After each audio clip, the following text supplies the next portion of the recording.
경상국립대학교 박종철입니다.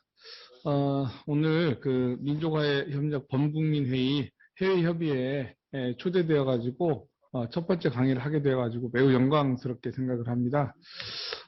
좀 제가 의뢰받은 주제는요. 현재 그 코로나 팬데믹 시기에 북한의 지금 내부 현황이 어떤지, 또 한반도의 이 남북관계, 이 평화의 시대가 올 것인지, 이런 주제로 이렇게 요구를 하셔가지고요. 코로나 팬데믹 시기 북한 현황과 한반도 평화경제 시대라는 제목으로 오늘 발표를 하게 되었습니다. 경상국립대학교 박종철입니다. 예, 그 한반도 평화 프로세스가 참 좌초이기에 있는 것 같은데, 이 구조에 대해서 먼저 말씀을 드리도록 하겠습니다.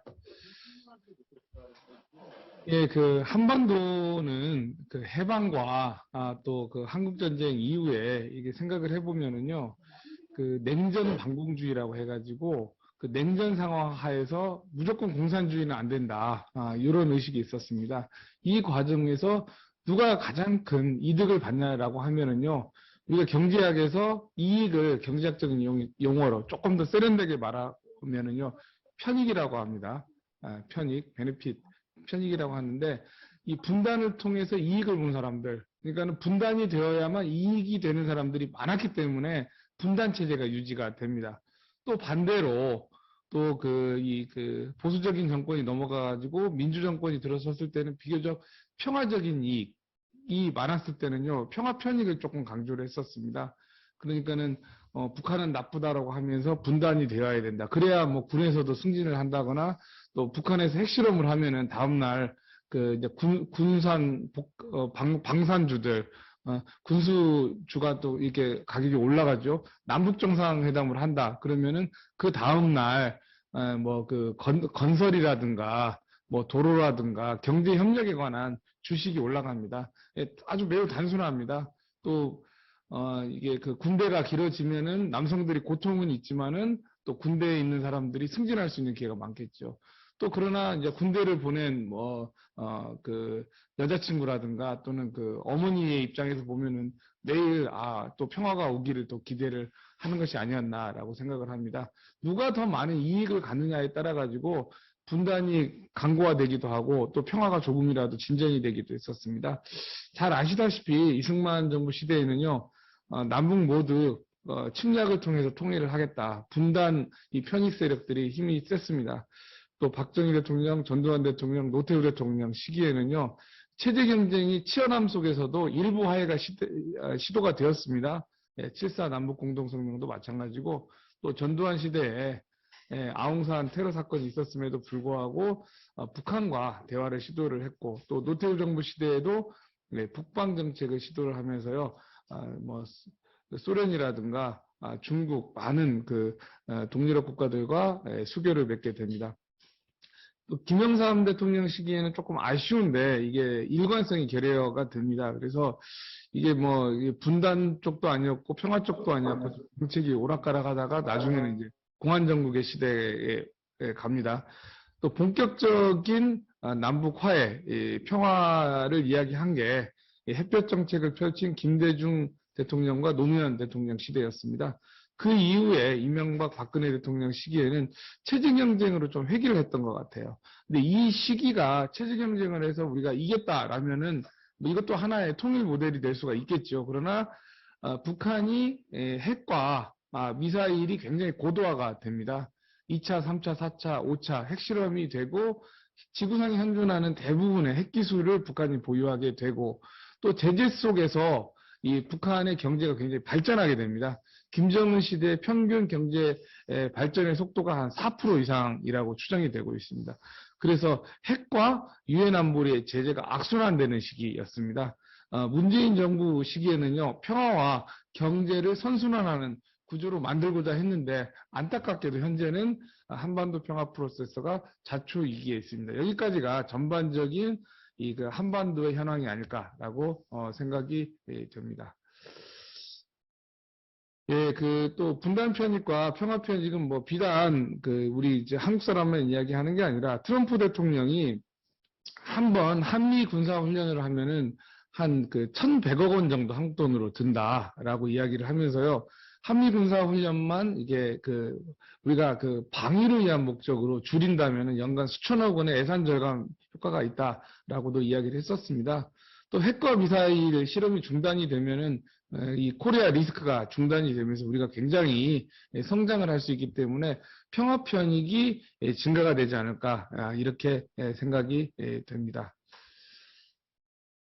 예. 문재인 정부의 한반도 평화 프로세스를 한 번 더 간략하게 말씀을 드리도록 하겠습니다.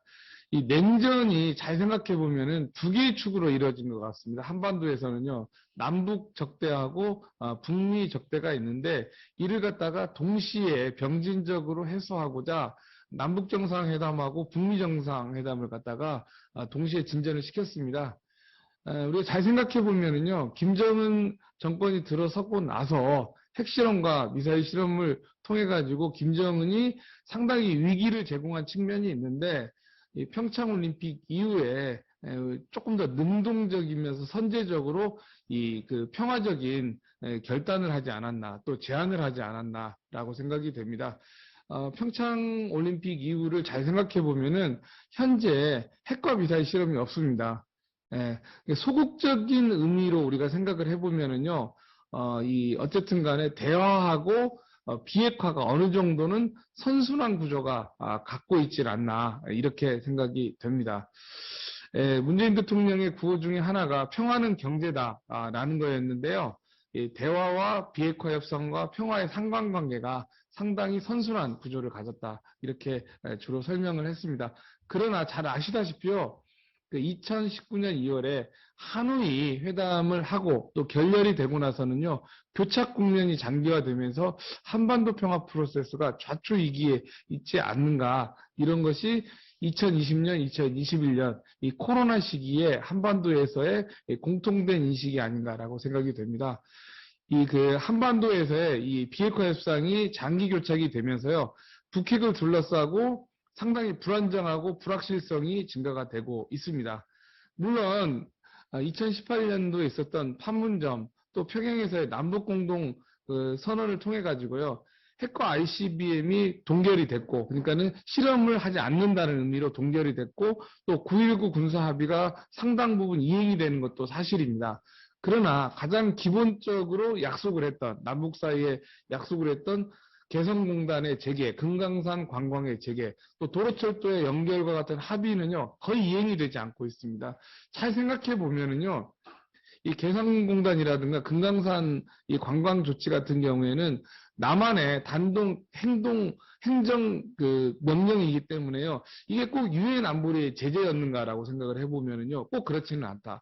또 도로철도 연결 같은 경우에는요, 중국과 러시아는 코로나 국면에서도 북한과 도로철도가 연결이 되어 있고 또 항만 운행, 선박을 통해 가지고 물류가 왔다 갔다 하고 있습니다.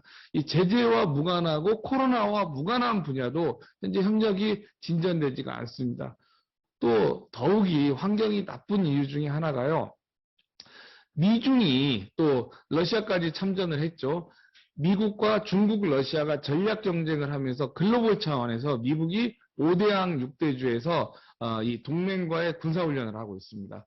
또 중국과 러시아 역시 중앙아시아에서의 연합 육상훈련, 또 한반도와 일본 열도를 이렇게 한 바퀴 도는 해상의 연합군사훈련을 하면서요. 이게 한반도 내부의 문제가 아니라 이 강대국 간의 이 전략 경쟁 또 해양 군사 경쟁을 통해 가지고 안보 환경이 상당히 좋지 않은 문제도 있습니다.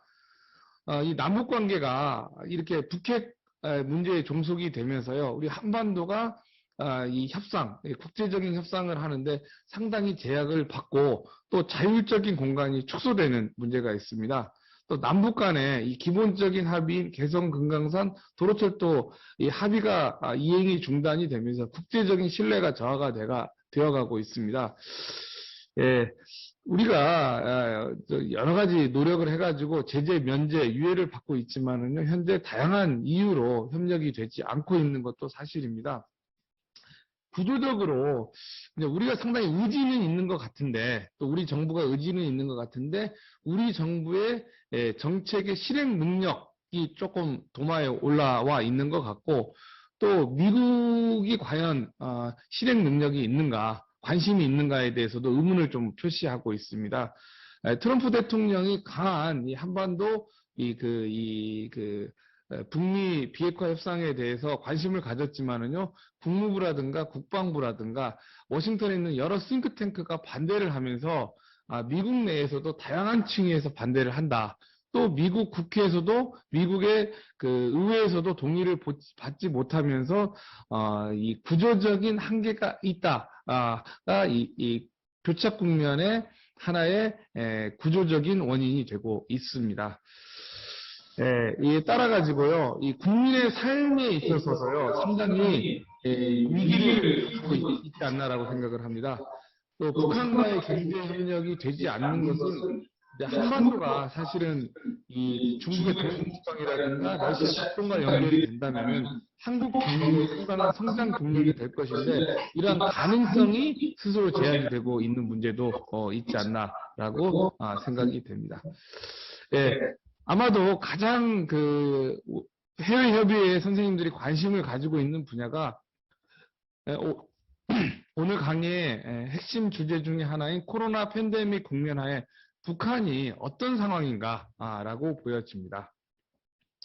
지금부터 코로나 팬데믹 국면하에 북한 현황에 대해서 말씀을 드리도록 하겠습니다.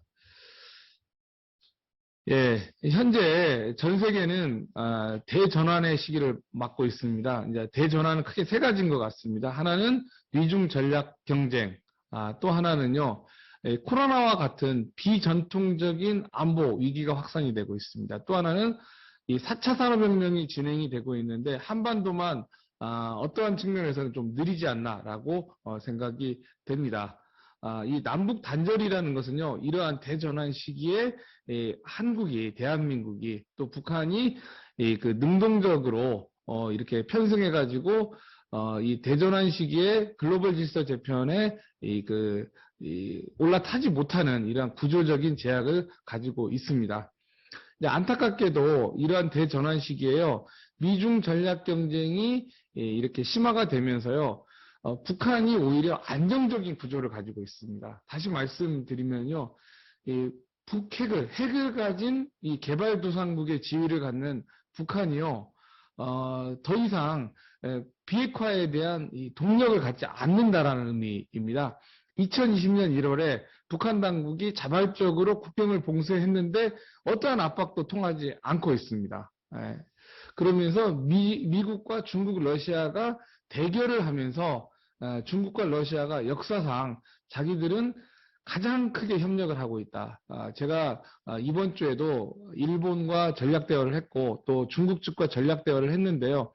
중국 측에서 설명하는 게 중러 관계 역사 300년 동안에 자기들이 동맹은 아니지만은 이렇게 강력한 동맹 이상의 관계를 맺어본 게 없다. 그리고 중국과 러시아 입장에서는 북한과 전략적 의사소통이 매우 잘 되고 있다라고 합니다. 다시 말씀드리면은 핵을 가진 북한에 대해서 더 이상 중국과 러시아가 적대적이지 않다라는 의미로 압박을 하지 않고 있다라는 하나의 측면이 있습니다.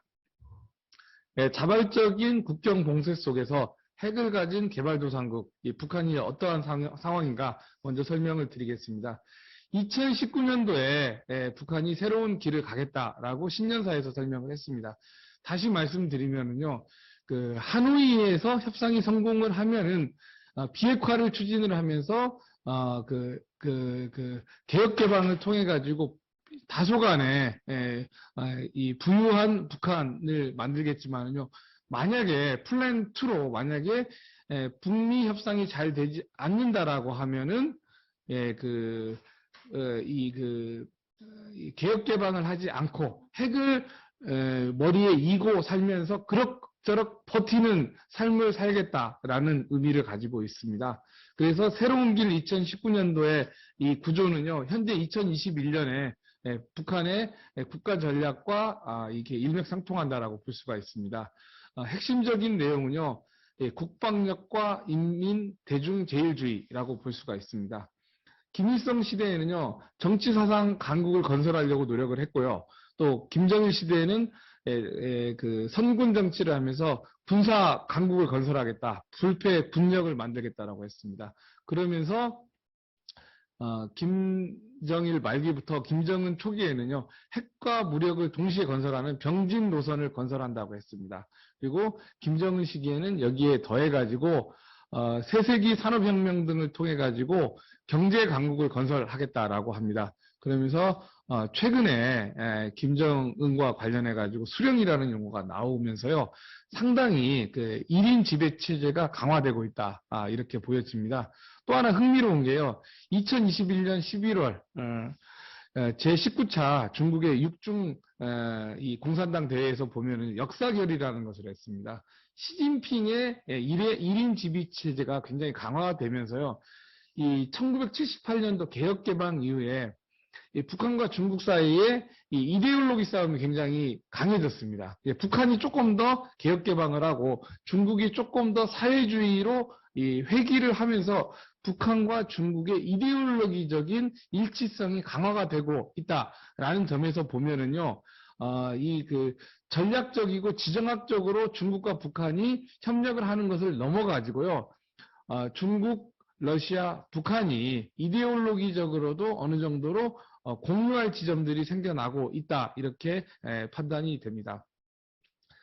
김정은 초기에 2013년 3월 달에는요, 경제와 핵무력 건설을 병진을 하겠다라고 했습니다. 그러다가 평창 올림픽과 그 판문점 남북 공동선언을 전후해가지고는요, 병진 노선을 종료했습니다. 더 이상의 핵 개발을 하지 않는다고 하면서요, 경제 총력 노선을 갖다가 채택을 했습니다. 다시 말씀드리면 이제 핵이 개발됐기 때문에 인민들에게는 더 이상 핵 개발을 하지 않는다라는 설명을 하면서 대외적으로는 비핵화를 우리가 하겠다라고 선언을 하면서 적극적으로 남북 북미 회담에 참여를 했었습니다. 그러나 하노이 회담 결렬 이후에는요, 더 이상의 핵에 대한 이런 이야기를 하지 않고 있습니다. 새로운 길을 가겠다라는 것을 이야기하고 있는데요. 2021년 1월 12일에 있었던 제8차 당대 결정서를 보면은 인민대중 제일주의로 가겠다라고 하고 있습니다. 이 애민 정치를 강조를 하면서 김정일 시대의 이 선군 정치하고는 다소간의 다른 차이점을 보여주고 있습니다. 지난 이 고난의 행군 이후에 지속적으로 제재 속에서 북한이 붕괴한다, 이런 논쟁이 있었는데 그렇지는 않은 것 같아요. 지속적으로 북한 측에서 설명하는 내용을 보면은요, 북한의 대표적으로 조선사회원의 경제연구소 리기성 교수 같은 경우가 서방 언론에 출연을 해가지고 2010년도에 북한의 그 1인당 GNP가 1000달러였고 2017년에 1400달러였다. 연간 3.5% 이상의 지속적인 경제 성장을 하고 있다. 또 2021년 UN 그 VNR이라고 해가지고 자발적 국가별 보고로 보더라도요, 지속적으로 경제가 성장을 하고 있는 모습을 보여주고 있습니다. 이 코로나 속에 북한 경제에 대한 논쟁은 이 한국 측에서 이 주장하는 또 미국 CIA라든가 다양한 기관에서 설명하는 수치하고 또 이게 연구자들이 이것을 해석하는 과정에서 이 소설이 좀 들어가는 것이 아닌가. 그러니까는 북한 경제 현황을 설명하는 분들을 보면은요, 소설과 수치 사이에 어느 지점에 있는 것이 아닌가라고 생각이 됩니다. 제가 이러한 통계를 내는 분들과 면담을 해보면은요, 전부 다 이건 통계가 아니고 추정치입니다. 자기들이 조사를 하는 대부분의 목적이 북한과 경제협력이 아니라 북한 제재를 성공적으로 하기 위한 정보 수집의 목적입니다. 사실 이러한 거시적인 통계를 내는 데 있어서 세밀하게 북한 내부를 조사해야 되는데요. 인공위성 같은 걸로 북한을 보다 보니까는요, 실제로 이 작물의 수확량이라든가 또는 공장의 가동률 같은 것을 추정하는 데는 상당한 문제가 있다는 것을 대체로 인정을 하고 있는 상황입니다.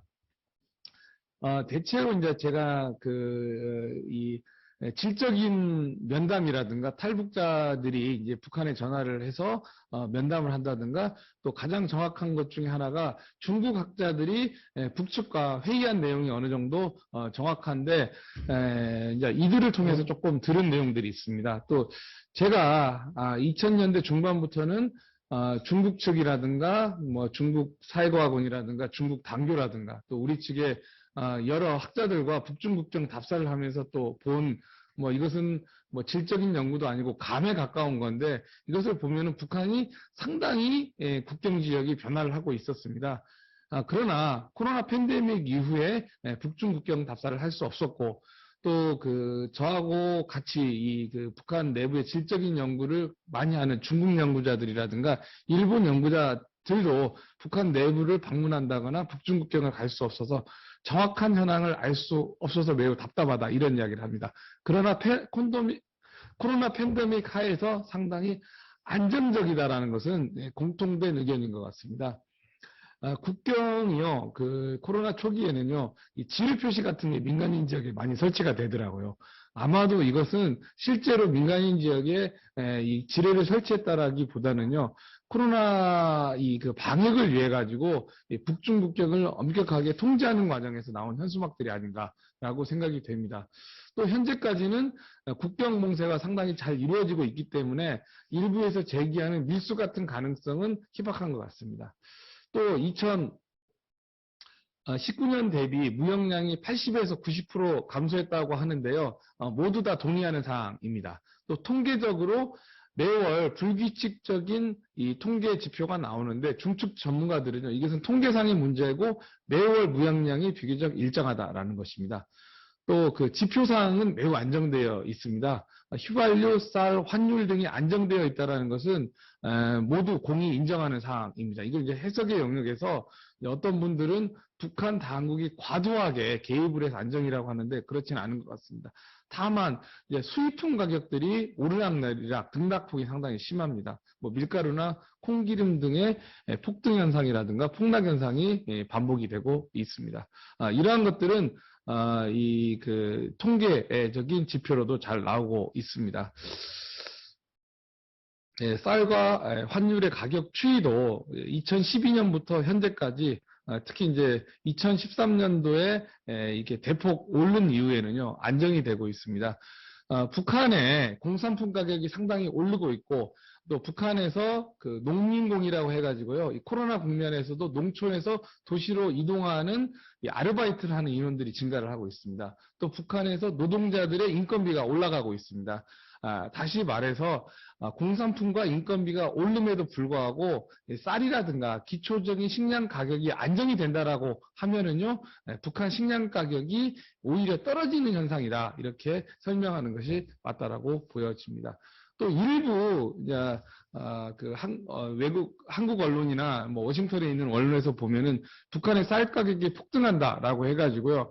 1, 2주간의 이러한 이 그래프를 갖다가 오립니다. 그래서 2주 사이에 뭐 물가가 20% 올랐다, 30% 올랐다 이러한 설명을 하는데요.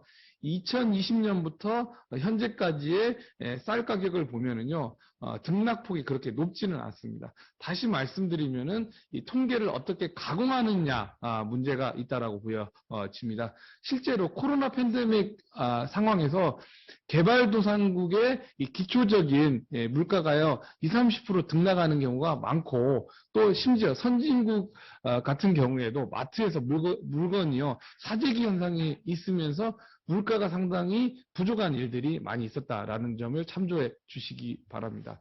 또 만약에 쌀 가격이 오르면은요, 전체적으로 식량이 부족하다면은 쌀과 연동이 되는 사람이 먹어야 되는 감자라든가 옥수수 가격이 같이 올라가야 되는데 이러한 가격들이 따로따로 움직이고 있습니다. 쌀, 옥수수, 감자의 가격이 따로따로 움직인다는 것은 쌀 가격이 오르면 돈 없는 사람들은 가격이 싼 감자를 사 먹으면 됩니다. 그런다는 의미에서는요. 식량 위기에 왔다 또는 경제 위기로 간다는 일부 주장에 대해서는 상당히 설득력이 낮다 이렇게 보여집니다. 또 코로나 팬데믹 상황에서 교류가 거의 외부와의 인적인 교류가 굉장히 적은 것 같고 외교관들조차도 이동이 상당히 제한이 되고 있는 것 같습니다. 또 간헐적으로 뭐 단동신우주, 훈춘, 러시아의 핫산, 두만강, 북한의 두만강역까지 물류 연습을 하는 장면들이 포착이 되고 있는데요.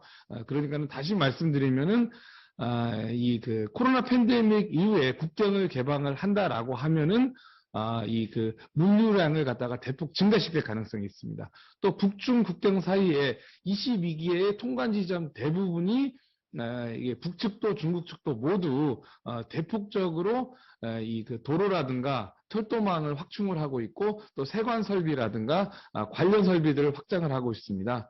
뭐 도문대교라든가 신두만강대교라든가 그 신압록강대교 등이 공사하는 장면들이 외신에도 나왔습니다. 현재 물류는 선박을 통해서 주로 이루어지고 있는데 남포만 지금 열려 있고 산둥의 여러 항구라든가 특히 대련 또 대련 주변의 항구를 통해서 물류가 비정기적으로 이동을 하고 있습니다. 2020년에는요 북한에서 이 수산물 가격이 상당히 폭등을 했습니다. 이건 뭐 이게 일부 언론에서는 수산물 가격이 폭등을 하니까는 북한의 경제 위기가 왔다라고 하는데 뭐 맞는 말일 수도 있지만은요 이게 이제 그 코로나 방역 조치로 이 어선들을 갖다가 출항을 금지시키면서 일어난 일로 보여지고요. 2021년 상반기죠. 올해 한 4월경부터 조그마한 배들만 지금 어업을 허용을 하고 있습니다. 왜냐하면 큰 배를 허용을 하면 먼 바다로 나가서 밀수를 하게 되면은요. 이게 코로나를 옮을 수가 있기 때문에요. 이 소형 어선이 출항을 하면서 생선 가격은 상당히 낮아지고 있습니다. 그럼에도 불구하고 이제 작은 어선들이 잡는 이 어획량에는 한계가 있기 때문에 2019년보다는 이 생선 가격이 여전히 비싼 것은 사실입니다. 국경 개방에 관한 소문은 여러 차례 있었습니다. 2020년 10월에도 있었고 2021년 4월에도 있었는데 이때는 미얀마에서 쿠데타가 일어납니다. 그러면서 미얀마 사람들이 중국의 운남지방 등으로 이렇게 그 도망을 오면서 운남지방에 이 코로나가 확산이 됩니다. 그러면서 운남의 성장 등 많은 지도부들이요, 이 징계를 받게 됩니다. 또 2021년 11월에는요, 이 철도와 도로가 연결이 되고 현재 이 평양에 주재해야 되는 중국 대사가 이 평양에 가지 못하고 있는데 이분들이 부임을 한다라는 소문이 있었는데 11월부터는 대련에서 코로나가 확산이 되면서 다시 한번 이 국경이 개방이 되는 것이 늦어지고 있다라고 보여집니다.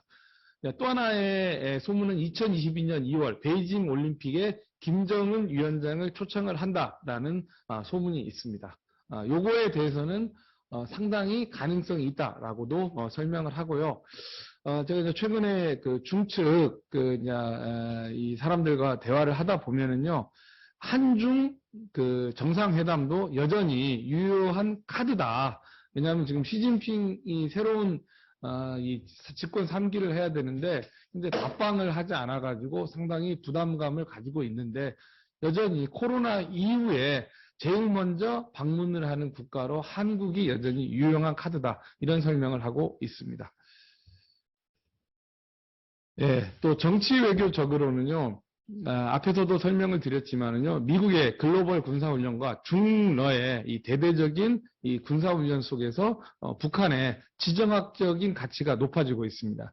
대표적인 행사로는요, 2022년 10월에 한미원조전쟁 70주년 기념식을 대대적으로 했다라는 것입니다. 한국전쟁이 끝나고 나서 이 북한과 중국의 사이가 너무 나빴기 때문에요, 북한 군인들이 중국 측 군인들에게 감사 인사조차를 하지 않습니다. 물론 김일성과 모택동, 주은래 등 지도부들의 교류는 있었지만은요, 군부의 교류가 없습니다. 소련 대사관의 자료들을 보면은 양국이 같이 전쟁을 한 군대인데도 불구하고 왜 대화를 소련 대사관을 통해서 하느냐라고 할 정도로 사이가 좋지 않았습니다. 그러나 김정은 시대에 상당히 특이한 점은요, 잘 아시다시피 중국 관광객이 북한을 여행하다가 차가 전복이 돼가지고 북한 도로 상황이 굉장히 안 좋습니다. 중국 관광객들이 병원에 입원했을 때, 큰 사고가 났을 때 김정은이 직접 찾아가가지고 사과를 한다든가, 또 문화대혁명 시기에는 중국인민지원군이 열사릉이라고 해가지고 중국군은요 죽으면은 이 전사자를 갖다가 전쟁을 한 곳에 묻는 경향이 있습니다. 미군 같은 경우에는 유해를 본국에 송환을 하죠. 그런데 이 북한에 있는 인민 지용군 열사등 같은 것이 훼손되는 현상이 있었고 상당히 이러한 문제로 북중 사이에 갈등 사안이었는데요. 김정은 시기에는요, 김정은이 이례적으로 중국 지원군 열사 등에 자주 방문을 하고 있습니다. 항미원조 전쟁 70주년 이 기간에도 열사 등을 방문하기도 했습니다. 또 2021년 7월에 이 동맹조약 60주년 체결 자동연장 기념식을 했는데요. 1961년 7월 달에 북중 사이에 우호 동맹조약을 맺었는데요. 이것을 20년마다 한 번씩 자동 연장을 합니다. 다시 말씀드리면은 자동 연장을 하지 않는다라고 하면은 자동 연장이 되지만은요, 연장식의 기념 행사, 세레모니를 하고 있습니다. 2021년 7월은 코로나 국면이기 때문에요, 양국 지도부가 서로 상호 방문을 하지는 못했지만은 제3차, 세 번째가 되겠죠. 3차 자동 연장 기념식이 있었습니다. 이렇게 북중 사이에 서로 만나지는 않지만은 서신 교환만으로도 역사상, 북중 관계 역사상 최상의 관계를 맺고 있습니다. 현재 10월 달에 루마니아 대사관이 철수를 하면서 2021년 10월 현재는요, 평양에 뭐 중국, 러시아, 뭐 쿠바, 이집트, 라오스, 몽골, 팔레스타인, 시리아, 베트남 등 일부 국가의 공간과 국제기구만 남아있는 상황입니다.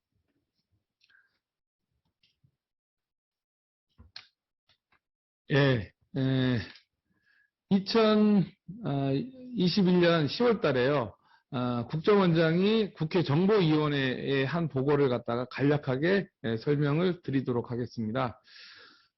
북한의 코로나 팬데믹 상황에서 북한 내부는 특이사항은 없는 걸로 알려지고 있고요. 김정은 위원장은 건강하다. 근데 영변에서 핵 농축을 재개하고 있는 것 같다. 대외교역 상황에 대해서 조금 더 설명을 드리겠습니다.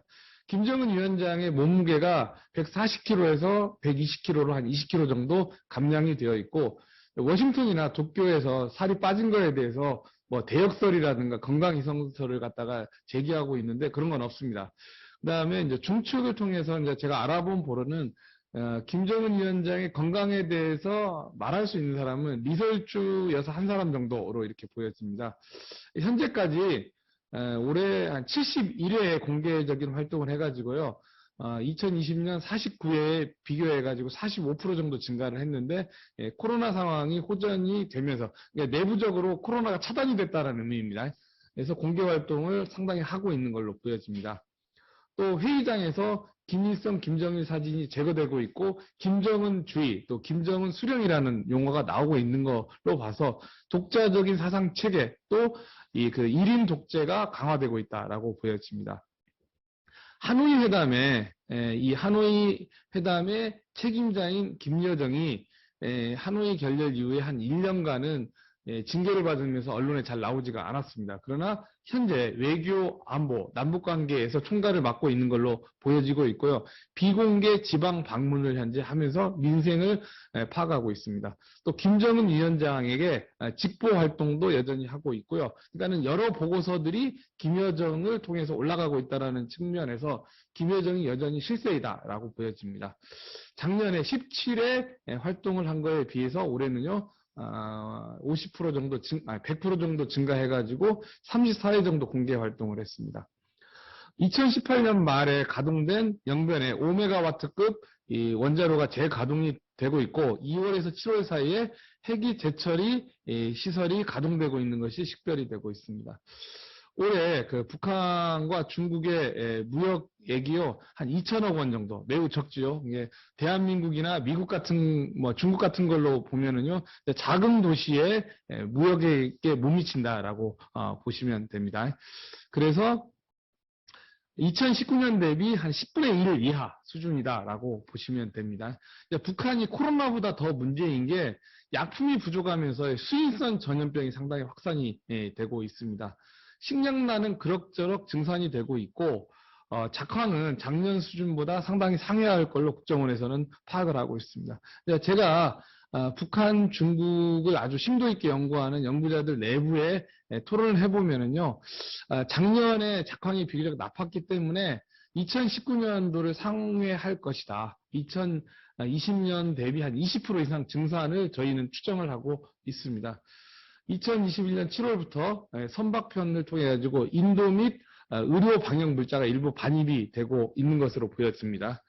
국정원에서도 앞에서 제가 설명한 바와 같이 11월 달에 국경이 개방된 걸로 추측이 됐는데 지금 대령 근처에 코로나가 확산이 되고 있습니다.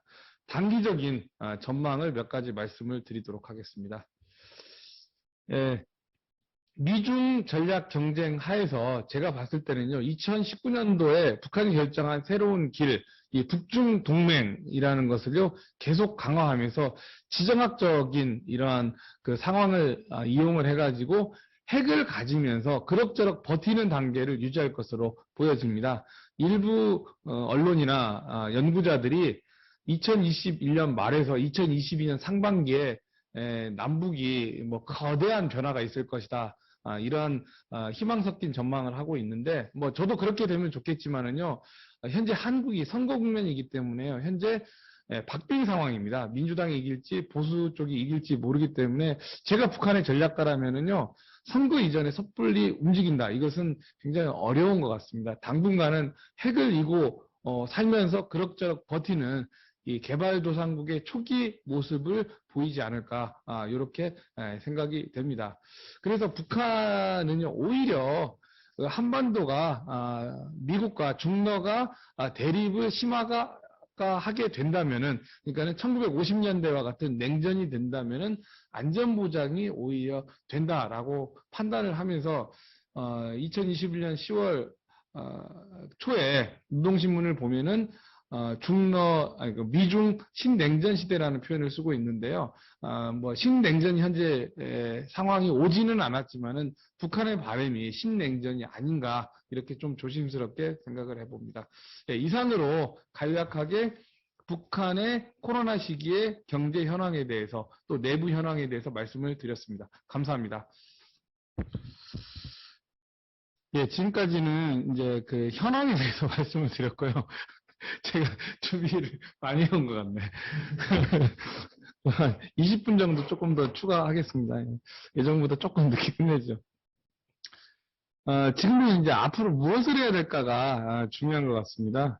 한반도 평화 경제에 관해서 우리가 조금 토론할 필요가 있지 않을까라고 생각이 듭니다.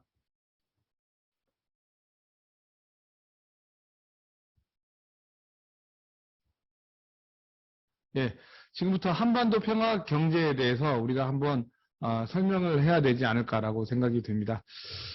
이제 다 느끼셨겠지만 코로나 팬데믹 상황에서 한국의 입장이 많이 변한 것 같아요. 오히려 대부분의 나라들이 상당히 위기에 빠졌는데 한국은 상당히 위기 관리를 잘 하지 않았나라고 생각이 됩니다. 경제 규모도 한 11위 정도로 상승을 했고 무역 규모도 9위, 수출도 한 7위 정도가 됐습니다. 2022년이면요, 거의 모든 분야에서 G10, 모든 지표가 한 10위 정도로 올라가지 않을까라고 생각이 됩니다. 또 제조업 강국으로서 상당히 코로나 팬데믹 시기에 상당히 이익을 많이 본 것 같고, 특히나 주력 수출품인 반도체, 배터리, 자동차 산업은요, 중국과 미국 뭐 각국이 모두 다 러브콜을 보내는 상황이기도 합니다. 또 군사안보 면에서도요, 핵을 제외하면은 세계 6위의 군사 강국이 되었습니다. 그 외에도 뭐 BTS와 같은 한류 뭐 이런 것들 통해 가지고 K 문화가, K 컬처가 상당히 유행을 하고 있고, 또 코로나 이 19 방역 면에서는요, 국제적인 표준이 되지 않았나라고 보여집니다. 그래서 한국에 대해서 우리가 이제 어떠한 위상으로 설명을 해야 될 것인가. 우리가 분명히 G10이면 거의 강대국이지만은 뭐 우리가 이제 핵이라든가 또는 주변 국가들이 워낙 강하기 때문에 우리가 뭐 유럽에 있는 지중해 같은 위치에 있다면 강대국이겠지만은 지정학적으로 이건 불가능합니다. 그렇기 때문에 어떠한 명명을 하면 좋을까? 개발도상국이라는 것도 좀 넌센스가 있는 것 같아요. 개발도상국이 전 세계 한 150개국 정도가 되는데 순위가 너무 편차가 심하다라는 의미에서 글로벌 선도국가 정도로 한국을 평가하는 게 좋지 않을까라고 생각이 됩니다. 그런데 이제 문제가 글로벌 선도 국가의 대한민국의 최대 약점 중에 하나가 바로 남북 관계입니다. 남북 관계 때문에 많은 문제들, 이 코리아 리스크가 발생을 하고 있지 않나라고 보여집니다. 제가 생각했을 때, 이 그 평화에 대한 정부라든가 지도자의 의지는 있었는데, 이 정책 수행 능력, 어떠한 결단력은 좀 부족하지 않았나라고 보여집니다. 그렇기 때문에요. 제가 생각하기에는 임기 초기에, 이제 우리가 내년도에 선거를 하면 임기 초기에 높은 지지율을 바탕으로 해가지고, 순식간에 처리할 수 있는 문제들, 뭐, 유엔, 결의안 위반이 아니라든가, 또, 도로철도 연결과 같은 문제들, 또, 인도주의적 협력, 방역 같은 문제는, 좀 신속하게 좀 처리를 하는 결단력이 좀 필요하지 않나, 이렇게 생각이 됩니다. 또, 당연히 뭐 이런 것을 하기 위해서는, 국민적인 통합이 있어야 되겠죠. 또 시민사회라든가 또 인도주의적 협력 분야에서는요, 제가 봤을 때 유엔 결의안 위반만 아니면 이제부터는 포괄적, 전면적, 과감하게 좀 진행을 하면 어떨까, 이런 생각을 합니다. 또 생명안전 분야에 있어서는 좀 과감할 필요가 있지 않을까라고 생각이 듭니다. 또 북한에 대해서 뭐 끌려간다는 이미지도 우리가 주면 안 되기 때문에요. 대화를 하면서도 좀 억제를 좀 해야 될 필요성이 있습니다. 그래서 이제 기본적으로 북한과 협상을 하려면은 어쩔 수 없이 비핵화와 다 연동되는 상황이기 때문에 인도주의적인 분야를 제외하고는요, 이제부터는 어쩔 수가 없는 것 같아요. 이 스냅백을 걸고 조건부를 걸고 나서 북한과 주고받기 식으로 해야지 빅딜이라든가 이런 방식은 굉장히 문제가 되는 것 같아요. 그래서 신뢰가 문제가 된다는 점에서 신뢰를 쌓아가면서 이행을 해야지, 신뢰가 없기 때문에 대화가 안 된다, 신뢰가 있을 때까지 대화를 기다려야 된다, 이런 것은 말이 안 되고, 로드맵을 빨리 만들어가지고 이 로드맵에 따라서 실행할 때는 장기적으로 하되 단계적 동시적으로 하는 방향을 좀 만들 필요성이 있지 않을까라고 생각이 듭니다. 한일 연례 과정을 보면은요, 이 트럼프 대통령 한 사람을 믿었는데 그게 아니라 미국을 설득하기 위해서는 참 많은 공간을 설득을 해야 된다. 국무부, 국방부, 국회, 또 시민단체, 워싱턴에 있는 싱크탱크들까지 다양하게 설득을 해야 된다는 점에서요. 뭐 양자, 사자, 육자만이 아니라 다층적인 협상을 할 필요가 있을 것 같습니다. 제가 이제 가장 주목하는 또 단체 중에 하나가 미주민주평화포럼이 추진하고 있는 한반도 평화법안이 대표적인 이 사례가 될 수가 있습니다. 뭐 김대중 대통령께서도 우리 4강 외교는 일동맹 3친선 체제가 되어야 된다고 하셨는데, 이건 매우 고전적인 이야기 같아요. 우리가 이러한 체제는 계속 이렇게 협력 체제를 유지해야 되는 것은 중요한 것 같습니다. 또 북한 개발에 대해서 대한민국과 북한만 이익이 된다, 또는 중국만 이익이 된다, 이러한 프레임을 좀 넘어가지고 개성공단도 또 금강산도 다 국제화시켜 버려야 될 필요가 있어요. 그래서 많은 사람들이 투자해가지고 발을 못 빼게 할 체제들을 만들어야 될 것 같습니다. 또 도로철도를 우리가 고속철까지 만들더라도 대한민국만이 참여하는 게 아니라 중국, 미국도 다 참여해가지고 글로벌 경제를 이끄는 하나의 성장 동력이 되어야 되지 않을까라고 생각이 듭니다. 제가 좀 여기 이제 오면서 해외 동포들 계셔가지고 조금 이 해외 동포들이 사실은 굉장히 중요한 역할들을 많이 하고 있기 때문에 조금 조사를 좀 해봤습니다. 어쨌든 750만 동포들이 계시는데 이제 요분들 역할이 중요한 것 같아요. 또 제가 재외국민을 조사해 보니까 한 220만 정도가 유권자예요. 270만 중에서. 그 중에서 2017년 대선 기준으로 보면 30만 정도 투표를 하셨더라고요. 그러니까 요분들이 굉장히 투표를 좀 많이 하셔가지고 중요한 역할도 하셔야 되고, 또 이분들은 어쨌든 북한을 조금 각국마다 상황은 다르겠지만은 북한에 들어갈 수 있는 입장들이 많기 때문에 민화역 같은 데서 하는 활동들, 또 의약품 어린이 의약품 지원본부에서 하는 활동들을 좀 중개 역할들도 하시면서, 또 평화법안 같은 경우도 좀 중개를 하시면은 어떨까, 이런 생각이 듭니다. 또 강하게 좀 요구도 좀 하셔야 될 필요성이 있어요. 지금 현재 그 선거 국면에서 여러 진영에서 재외동포청을 만든다고 하는데요. 이런 거에 대해서도 투표를 하시면서 압박을 좀 하실 필요가 있는 것 같습니다.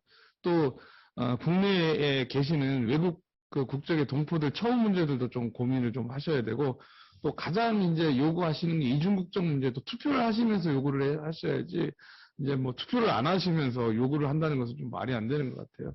제가 좀 보니까 대충 복수 국적 문제를 미국, 캐나다, 호주 교포들 많이 요구를 하시는데, 뭐 이게 굉장히 어려운 문제 같아요. 당분간은. 왜냐면은 지금 이 병역보험 문제라든가 의료보험, 국민연금 때문에 요새 젊은 사람들은 동의를 안 하더라고요. 우리가 세금 냈는데 왜 세금을 미국에다 낸 사람들, 캐나다에다 낸 사람들, 중국에다 낸 사람들하고 똑같이 혜택을 주느냐, 이런 좀 생각을 하고 있는 것 같아요. 과거처럼 이렇게 대한민국이 온정주의로 가는 게 아니라 2030 세대는 자기 이익이 뭐냐, 이런 거기 때문에요. 이제 전략적으로 투표를 많이 하시면서 하나하나 이렇게 요구사항을 관철해 가고, 또 남북 관계에 있어서도 이렇게 조금 기여를 좀 하시는 게 굉장히 중요하지 않을까, 이렇게 생각을 합니다.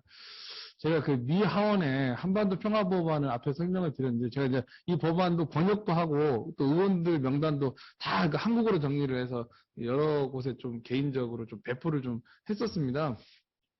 여기 있는 분들은 또 관련자들도 계시고 잘 아시겠지만은요, 뭐 모르시는 분들 계실까 봐 한 번 더 이야기를 드립니다. 이게 몇 년 전부터 이제 진행이 되고 있고, 브래드 셔먼 의원, 그 유태계의 브래드 셔먼 의원이 이렇게 법안을 발의를 몇몇 의원들, 로칸나라든가 뭐 그레이스 멍, 앤디 김과 같은 의원들과 이제 하고 있습니다. 또 여러 미 국무부의 내부에 있는 사람들을 갖다가 이렇게 좀 이렇게 협조를 받고 있고, 또 이게 미국에 계시는 한인들이 이 법안을 통과하기 위해서 참 많은 이 후원금을 내더라고요. 대한민국 사람이 후원금을 낼 수는 없습니다. 이건 미국 법적인 문제가 있기 때문에. 그래서 교포들이 진짜 애국심인 것 같아요. 좀 표현이 이상하지만 미국에 대한 애국심이자 대한민국에 대한 애국심이 있으신 것 같더라고요. 그래서 한반도에 있어서의 종전선언과 평화조약 체결 및 워싱턴 평양 북미연락사무소를 설치하자, 북한 여행 금지 조치를 해제하자, 또 법안이 통과되면은요, 그 국무부 장관이 180일 이내에 북한과 종전 및 평화협정을 체결하기 위한 로드맵에 의해 제출해야 됩니다. 11월 23일 현재 보니까는 법안 제지 하원 의원이 33명입니다. 물론 이걸로는 법안이 통과가 되지 않지만은 이 법안을 제출했다는 것 자체가 이 교민들의 이 결집된 힘과 또 미국의 주류 이 국회의원들을 설득했다는 의미에서 굉장히 의미가 있는 것 같고, 또 민주당뿐만이 아니라 공화당 의원도 한 명을 설득을 해가지고 뭐 한인 한국계 미국인들의 힘이겠지만은 이 후원금을 통해서 많은 일들을 하고 계시는 것 같습니다. 그 외에 이제 한반도 평화 법안이 굉장히 보수적인 법안도 있고, 또 이렇게 그 평화 법안도 있는데 좀 미의회 내에서 대립을 하고 있는 것 같습니다. 이런 것들에 대해서 조금 해외에 있는 분들이 대표적인 사례를 설명을 했는데 좀 지지를 해주셔야 되고, 뭐 브라질이라든가 또 영국에 있는 교포들이 결집을 해가지고 미국의 한반도 평화 법안을 통과시켜라 하는 또 그 의원들의 이 성명서를 내고 있는 단계입니다. 예, 감사합니다.